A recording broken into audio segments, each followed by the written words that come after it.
Hey, so today we have the Tracker Mini, but more specifically, we've got the Pocket MIDI, the KB1 controller that's specifically designed to connect up to the Mini and give us that keyboard functionality. So you probably saw this on the forums or at Superbooth. So today I wanted to do a little bit of a showcase to show how useful having a tiny little MIDI controller with the Tracker Mini being a bit of a dock as well, it opens up a lot of options. So Sean has been so kind to send one of these across. So enough talking about, let's get into it.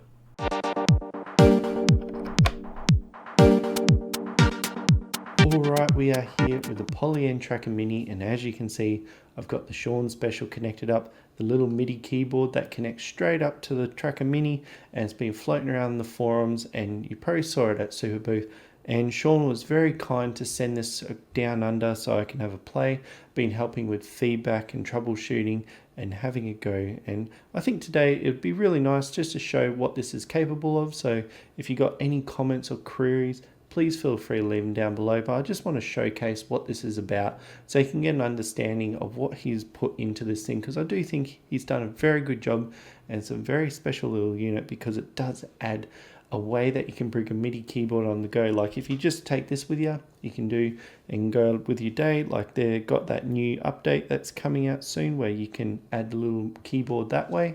But just having a full octave keyboard with you has just been really handy to do. So I've got some instruments put together. We'll do a bit of a live play, but let's make it a little bit more interesting. I've got a clock with me, so we'll go against the time and just showcase what this is all about. So I've got the drum set up. So just having access to a full MIDI keyboard just opens up all the notes, and as you can see, we can adjust the octaves so they go up by the lights, and then if you go down, so if we stay in that range, we can stay there. So I'm just going to start recording, and I will say I'm not much of a keyboard player. I do use the keyboard to plot in. So what I like doing when I'm doing drums is I'll just set up 4 on the floor, and as you can see, my one is recording velocity, so we can use this little joystick here to adjust the level as we go. So if I wanted to say every second one's a little bit less, I can set this up to 8. Then we drop this down a little bit, and then I'll add those notes back in. And then as you can see, or hear, they're all getting a little bit of a boost. So what I can do now, because I've got it set up to 8, I just want that one. Cute. Nice little groove going, and then what I'm going to do is I'll just drop back down to 2, and I'll put those hi-hats in, but then I can just use this to plot in.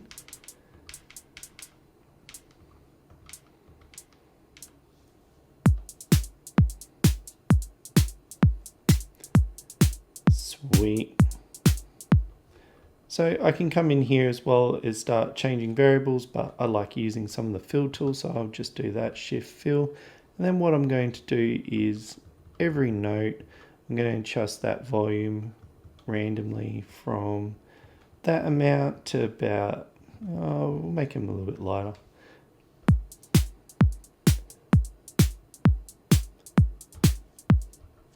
So that's really my process of putting in drums, and I've got 3 minutes to go, so we've got enough time to muck around. So what I might do is do the bass line next, and with the power of 3, it's a really nice standing point to do some stuff. So that's a bit higher, so I'll drop it down. Cool, we've got that. Just move that from the playing field, and we'll start at the top, and I'll just plot in a bass line. So we'll go that one.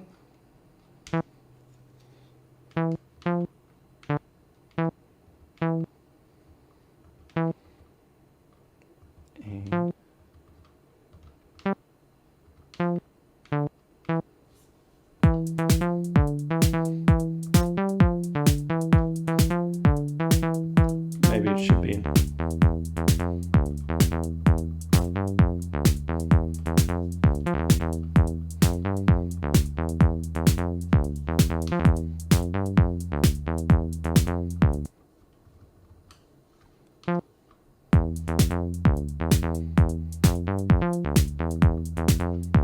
Cool. And then we'll do a bit of a live play to see how we go, put in a melody in so we can go and clean it up.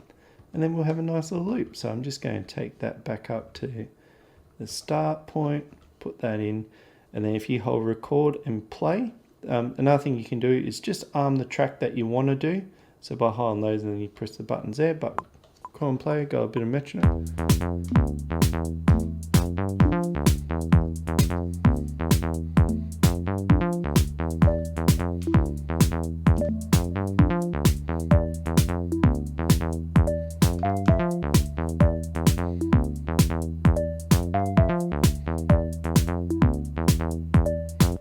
Cool, and I'll just clean up these notes here, so they just need to go back, so holding shift and backspace, and then we can use the insert to push everything down because that was pretty well.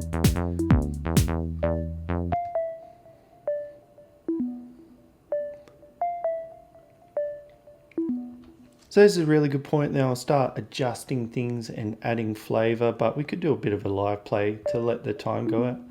So we'll start with something like that.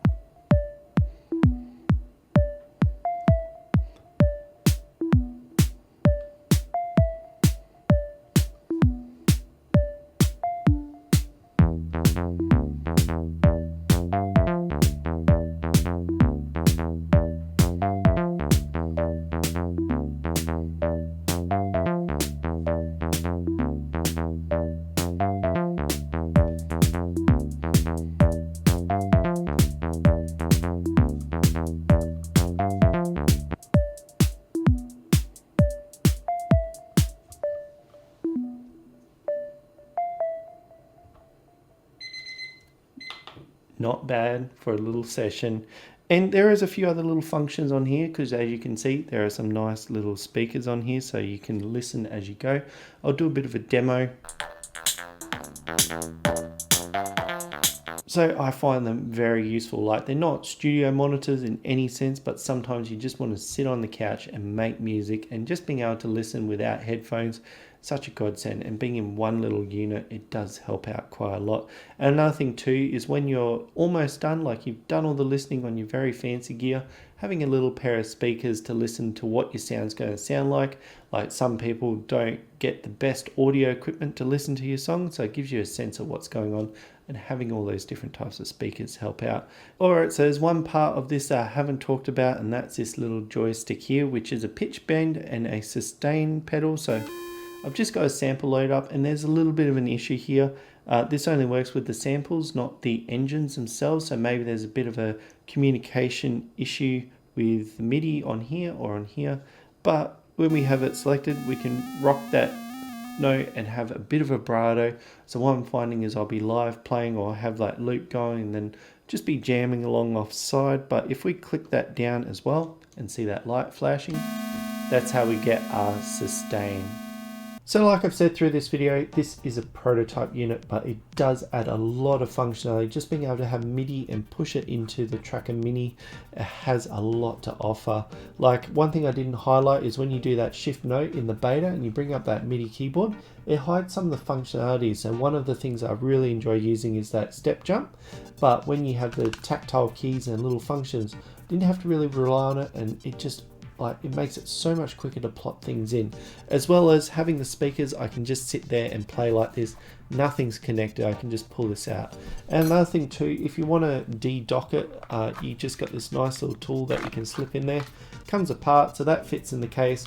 That's by itself. It doesn't really fit in the case as well, but you can keep that on side. So when you need that extra functionality, you can come and bring it up. So really, this video today was just to showcase the functionality. So if you do have any comments or queries you didn't get to ask during Superbooth, feel free to leave them down below. I'll go down there and I'll get Sean to come along and comment when we can, but it just gives so much to improving the device. It is a thing that's on GitHub now, so we've had chats about it's Arduino based, I'm pretty sure, so the range of functionality could be changed, but the hardware itself is getting to a point where it's really nice. So having those comments now would be really good. So if you did enjoy this one, definitely give it that thumbs up. It is a bit of a showcase, but this sort of content really does help out push the boundaries of what is capable. This is probably one of the reasons why I like synthesizers so much, is just to see what technology comes out of it and how people can improve the devices they love. So if you did enjoy that one as well, I do have a bit of Tracker MIDI content on this channel, so if you're looking more for that and you want to see how that goes in the future, I look forward to seeing you next time.